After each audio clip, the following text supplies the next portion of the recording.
Hello, and for my next review, I'm doing an older movie, pretty much universally panned film called Street Fighter. This is a Jean-Claude Van Damme film, came out in 1994. It's based upon the video game by Capcom, obviously, and Raul Julia plays M. Bison. Now, this movie is it's not good, and this is probably the second or third time I've seen it, but I've never watched it in a group. I've always wanted to watch these kinds of so bad it's good movies in groups, because I feel like that would get the most entertainment value, because there's so many bad one-liners and there's so many things that you want to just share with so many people. And you can't always do that, obviously, when you watch it by yourself, or even in a medium like this, where you're doing a review on it. But it's just, I mean, it's not as bad as other movies I reviewed on here, or on Facebook, or wherever. But it's a pretty bad movie, but it's fun bad. I mean, I never was, like, not entertained watching it, you know. It's been a while since I've seen it. I think I've seen it, I think this might be my third time. I think I watched it on TV once when I was a kid.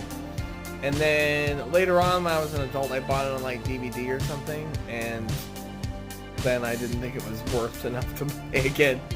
But basically, you have Guile, who has this big ass hair in Street Fighter, whom I didn't like. When back in the day when the game came out, I didn't see anybody who was like, oh, Guile's my favorite character.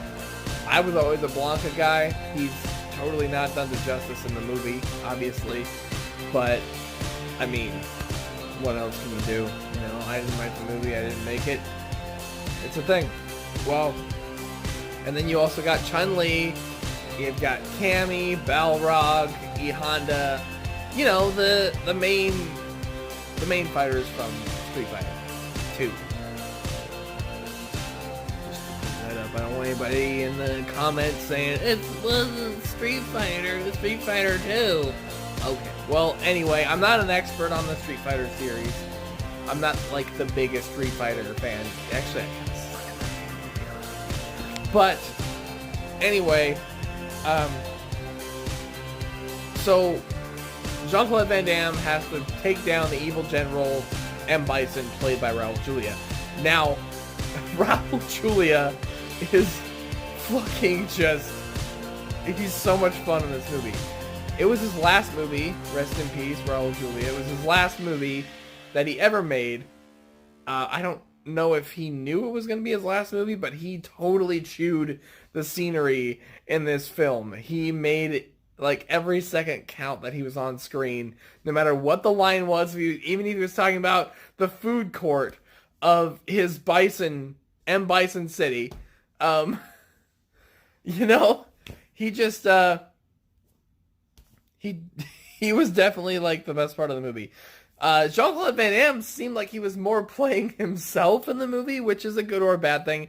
But the fact that he was playing a purely American character with an American flag tattoo, and he's got this thick Belgian accent, just kind of makes you laugh. It's like, I mean, at the time, sure, 94, he was a big star. He was actually one of my favorite action stars, and probably still is, because he's made a lot of polarizing movies, whether you feel, however you feel about them or not. I've liked a lot of Jean-Claude Van Damme's movies. This definitely is not one of his best ones, but this isn't really a good movie for anybody that's in it. But I guarantee that you will have a good time, a fun time in this movie. And one of my Facebook friends said that if I didn't give Street Fighter 5 out of 5, I would be hurt in some way. Well, I'm not giving it a 5 out of 5. I'm giving it a 2 out of 5 because it's terrible, but it's still enjoyably terrible. And if I watch this in a group, I'd probably give it a higher rating, like I said. So that's my Street Fighter review. Please like, share, and subscribe. I hope you find my videos entertaining. I will hope to make more. Thank you.